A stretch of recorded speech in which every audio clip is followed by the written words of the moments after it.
What's going on, everyone? I'm Encore, and this is Tomorrow Never Comes.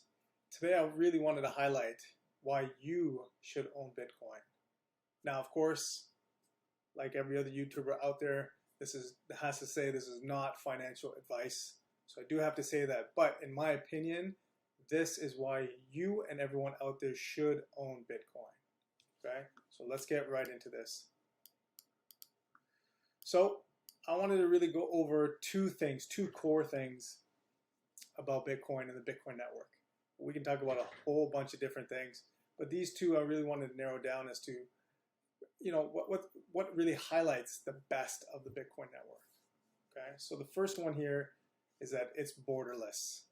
What does that mean? That means there is no geographical restriction for me to purchase or transact with Bitcoin. Now, when I say purchase, obviously that means whichever country you're in, they have to allow some central figure to sell the Bitcoin, right? So that caveat is still there. But in terms of if I'm in possession of Bitcoin, I can take that across any border I like. It's pretty much if you hold your own keys, meaning you hold it within a cold wallet. And I'm going to make another video about what a cold wallet is and all of that if you're not familiar with it. Think of it like this. It's completely unplugged from the internet. It's like a USB stick, right? There's companies like Ledger or Trezor that have similar devices. And so you are in possession of your crypto assets. In this case, specifically Bitcoin. So you own your private keys, meaning that, there's a specific phrase, a set of words that create a phrase that are unique and randomized for your account that only you hold. Once you enter those in, you're kind of good to go. And so there's some security. There's quite a bit of security built up, obviously, in there.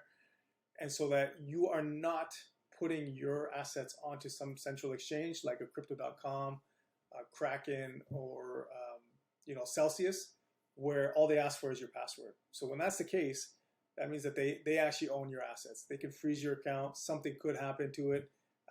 Could get hacked, all that kind of stuff. That does not happen when it's on the cold wallet.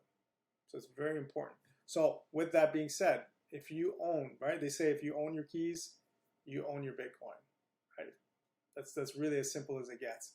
So if you have this USB, you can go freely anywhere you like, right? And as long as you get access to a computer and an internet, you'll see the value of your assets there. But let's say you can't. It's still in your possession. Nobody's taking that away from you, right? And nobody can force you to get into the account itself. So, it's very interesting when you say borderless, how we all think of, well, listen, if I want to take, for me, I'm in Canada. If I want to take some Canadian assets over towards the U.S. border or vice versa from the U.S. to Canada, you have to declare things. There's restrictions on what you can or cannot take. I mean, here we're talking about a USB. That's it. Very simple. And you can hold millions and millions, in worth of Bitcoin and value of Bitcoin on this USB. And it doesn't restrict you. I mean, here I'm showing US and Canada border, but you can go anywhere with it.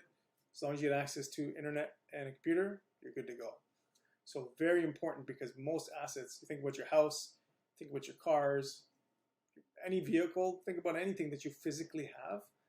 For you to take that into a different country, a lot of restrictions. You may even not be allowed to take it at all, or if you do, certain certain fees, things of that nature that you would actually have to pay out in order to actually just take your assets across, not with a little USB stick.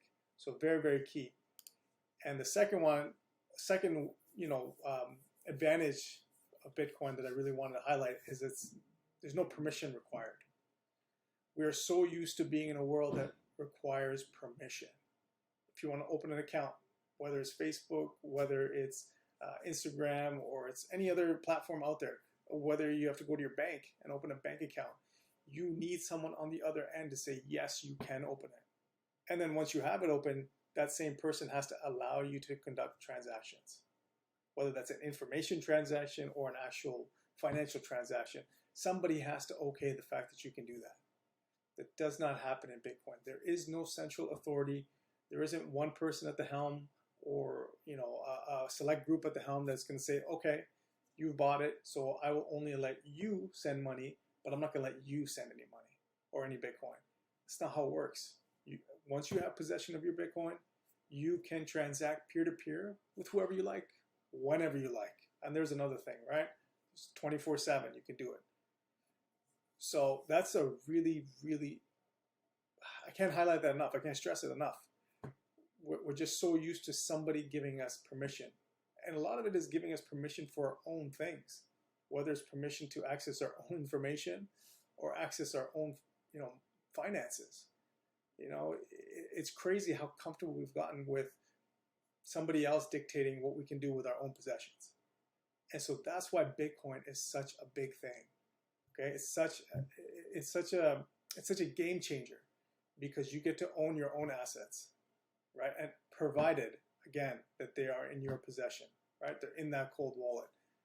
That's when you have true possession of anything. Provided you do that, you can do as you please with it. Nobody's going to tell you yes. Nobody's going to tell you no.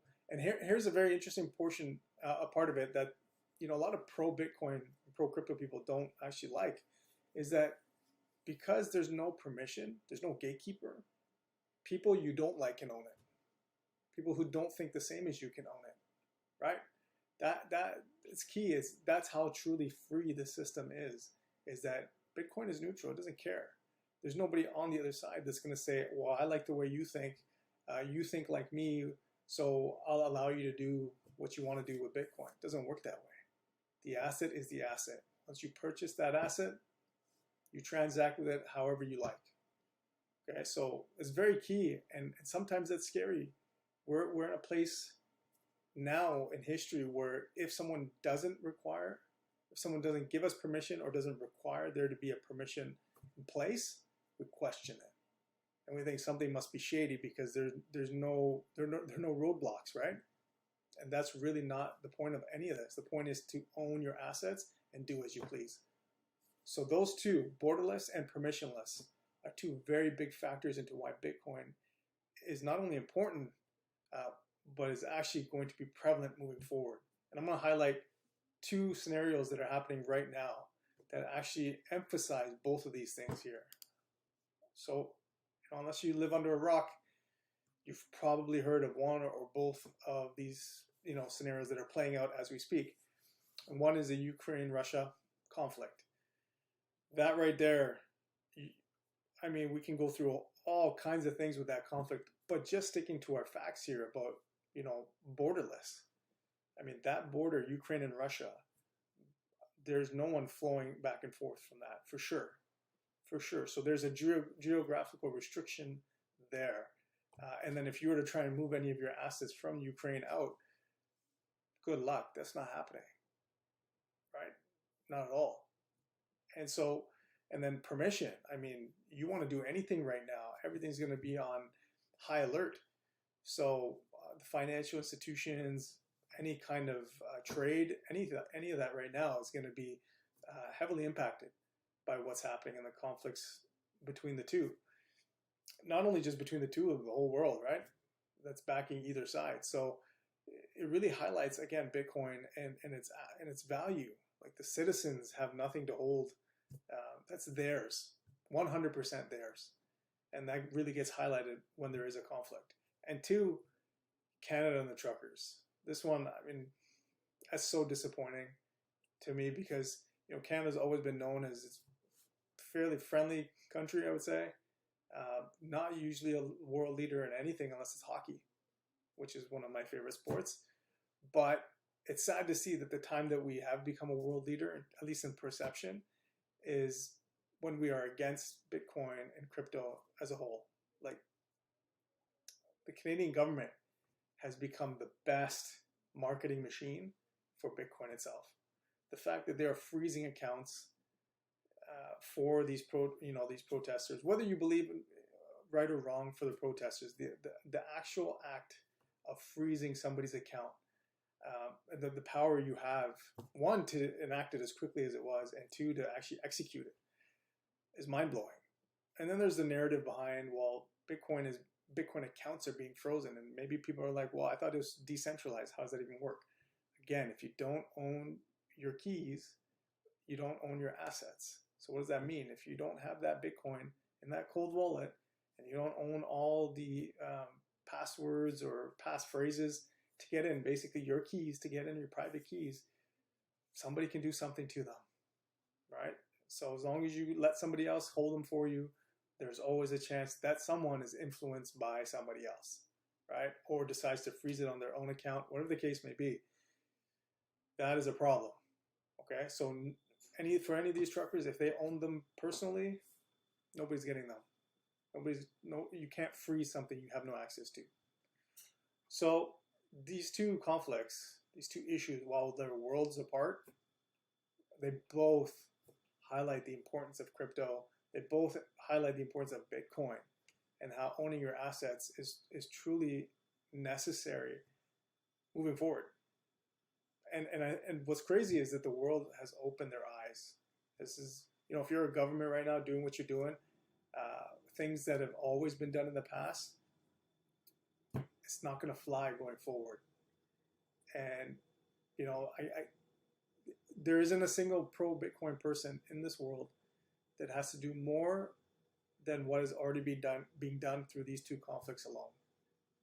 Okay, that's serious talk. So as much as this is trying to be suppressed, crypto is being suppressed, Bitcoin is being suppressed, it's only spreading the word and the value of Bitcoin even more. So I hope you guys enjoyed this video. If you did, hit the like button, subscribe, notification bell, all that good stuff. Share the video and leave comments below. I'd love to hear if you guys are, for Bitcoin or not, or what your thoughts are on the crypto space as a whole. All right, guys, remember, tomorrow never comes. Jump in the game, and I'll see you in the next one.